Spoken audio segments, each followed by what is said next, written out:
Visų pirma, tai aktyviam ir sportuojančiam šuniui, iš esmės kaip ir bet kuriam kitam augintiniui, pradėti reikėtų nuo visavertės ir subalansuotos mitybos. Tai maiste turėtų būti daug baltymų, kas padeda palaikyti raumeninę masę ir energijos lygį. Taip pat turėtų būti pakankamai vitaminų ir mineralų, kad augintinis galėtų išlaikyti tinkamą fizinę formą ir sveikatą. Bet yra ir papildų, kuriuos ne tik galima, bet yra ir rekomenduotina rinktis būtent aktyviems ir daug judantiems šunims. Kokie svarbiausi papildai? Tai vienas iš tokių papildų yra itin veiksmingas silicio papildas faugis, kuris stiprina kaulus bei gali padėti palaikyti sąnarių elastingumą. Taip pat silicis pasižymi ir tuo, kad gali būti naudingas ir odai bei kailiui, kadangi silicis suteikia plauko paviršiui tvirtumo, elastingumo, o plaukas, kuriame yra didesnis kiekis silicio, yra linkęs mažiau slinkti bei labiau blizga.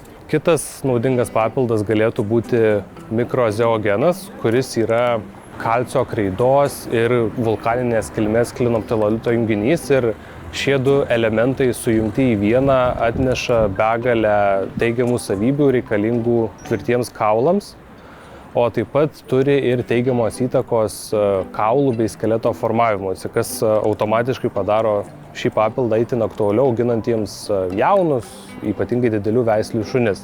Toliau kalbant apie papildus, būtų gerai nepamiršti ir gliukozamino, ir chondroitino. Tai šiai dienai jau galima net ir skanėstų nusipirkti, kurie yra praturtinti būtent jais.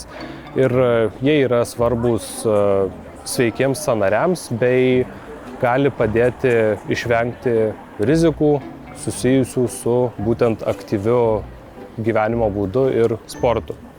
Tai jeigu apibendrintume trumpai apie papildus, tai visų pirma visuomet vis tiek turime pradėti nuo pilnavertės ir subalansuotos mitybos, kuri yra augintinio sveikatos pagrindas, o tada jau tinkamai parinkti papildai ar vitaminai gali papildomai atnešti tų būtiniausių medžiagų, kurios galbūt ne visą laiką yra gaunamos su maistu.